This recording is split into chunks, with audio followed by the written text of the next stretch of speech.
This video is privately for you. Not for the world. Not for people to comment on. Not for drama or closure or sympathy. Just you.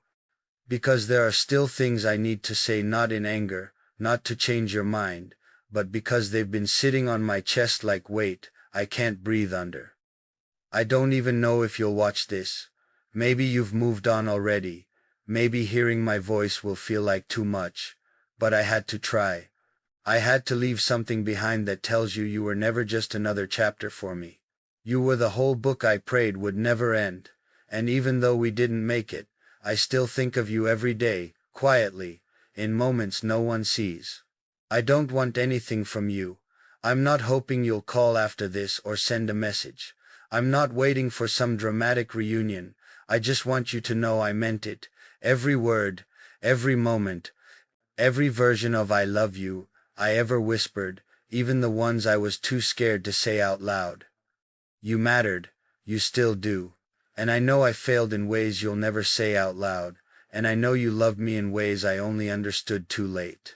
And that's what this video is for, to say what I couldn't when I had the chance. That I saw you, that I felt you, that I'm sorry I made you feel otherwise. That losing you wasn't just the end of us, it was the moment I realized how deeply I could miss someone who once felt like home. Maybe you've healed. Maybe you're with someone new who makes you laugh at 2 a.m., the way I never learned how to. If that's true, I hope they hold your hand the way you always wanted, gently, without letting go. I hope they look at you and see the whole galaxy that lives behind your eyes, not just your silence or your patience or the way you pretend you're okay when you're hurting. I couldn't give you the love you deserved. Not because I didn't have it, but because I didn't know how to give it right. And you loved me anyway. You stayed longer than you should have. And this video, is just my way of finally saying what you waited too long to hear. I was lucky to have you, even if only for a while. Because there's something sacred about saying things when no one else is listening. No judgment, no expectations, just truth. You don't have to respond. You don't even have to finish watching.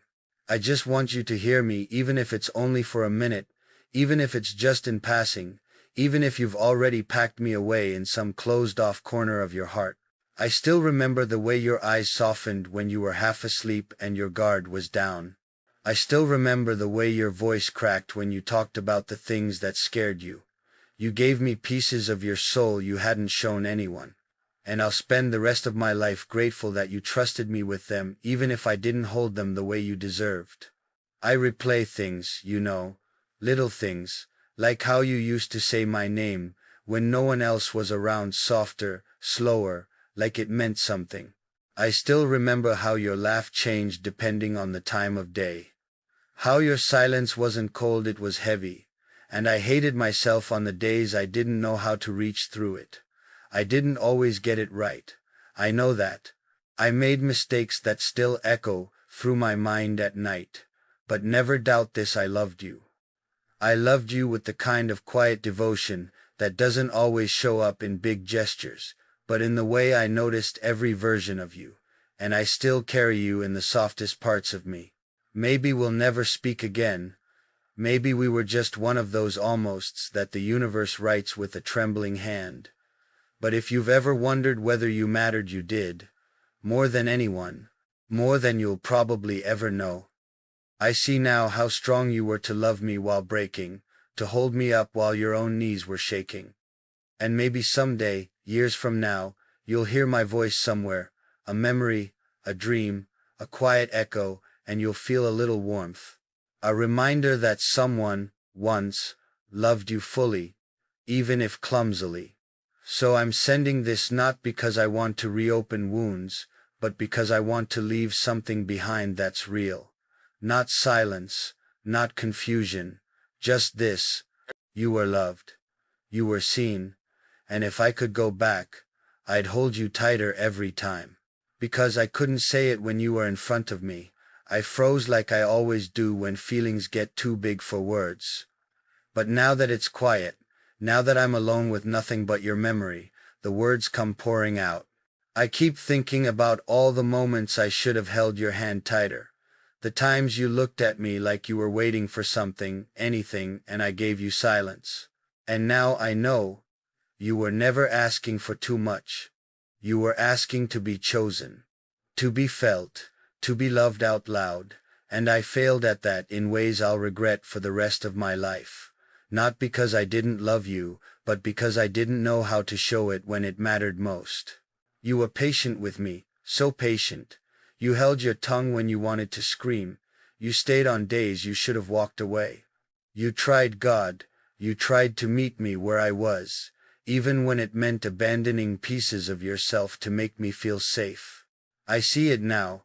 I see all the effort you made look effortless, and I don't know if I'll ever forgive myself for only realizing it after you left.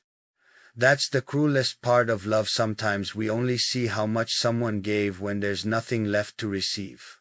And now, all I can do is sit here and talk to a screen, hoping that somehow these words find you, that somehow, a part of you still wonders if I ever understood what I lost.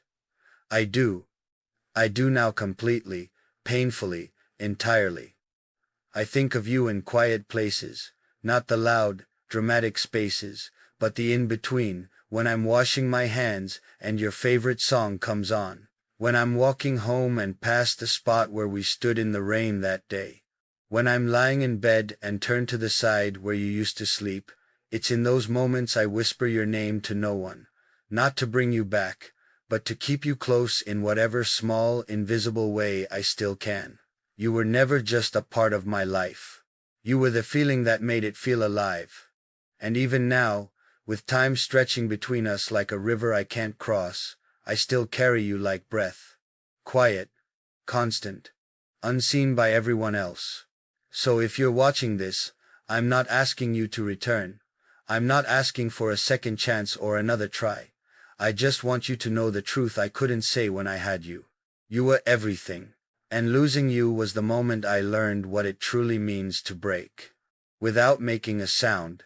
Because even after all this time, you're still the first person I want to talk to when something hurts. And this hurts, not just losing you, but knowing I played a part in pushing you away. I keep thinking, what if I had listened more? What if I had held you tighter when you pulled away instead of pretending not to notice? What if I had chosen to grow with you, instead of standing still while you kept carrying all the weight? These aren't questions I ask out of guilt. I ask them because I live with them now. Every day, quietly. I live in the space between who I was and who I should have been for you, and that space feels like punishment I know I deserve. I don't know where you are now, whether you're healing, happy, or just getting through the days. But I hope someone out there is treating you the way I should have. I hope they see the way your eyes light up when you talk about something you love. I hope they listen when your voice softens, when you're tired, when you just need someone to sit beside you without fixing anything. I hope they see the strength in your softness, and the way you love fully, quietly, with depth. You were never the problem. You were the one person who loved me, even when I didn't love myself enough to believe I was worthy of it. I failed you. Not by being flawed, we're all flawed, but by not trying hard enough to love you better through those flaws. There's a version of our story I play in my head sometimes. Not the real one, a softer one. The one where I pause before walking out that night. The one where I say what I feel before it's too late. The one where I meet you halfway, instead of expecting you to cross the distance alone. And in that version, we're still sitting on the floor together, laughing at something dumb, your head on my shoulder, no walls between us. That's the version I wish I could give you. But instead, I gave you confusion, silence, emotional distance dressed as independence. And now, I'm sitting here, talking to a screen, because I have no other way left to reach you. This video, it's not about fixing things. It's not about making you miss me. It's about finally honoring what we had. It's about telling the truth, even if it changes nothing. Because the truth is you were home, you were the calm in all my chaos. And while I never said it the way I should have, I hope this finds you in some quiet moment and reminds you. You were deeply loved. Not perfectly, but truly, and I'll carry that love quietly, fully, for the rest of my life. Because even now, with all this distance between us, your name still sits heavy on my chest. I don't say it out loud anymore. Not to friends, not to family, but inside, it's always there. Like a quiet echo that lives in the background of every ordinary day. I walk through places we once visited together and feel time folding in on itself. I remember your laugh in certain corners, your silence in others. Sometimes I wonder if you ever feel it too, that sudden stillness, that aching pause when a memory hits too hard to ignore. I don't expect you to admit it. Maybe you've found your peace. But I hope, even for a fleeting second, something in your heart softens when you remember me, because mine always does when I remember you.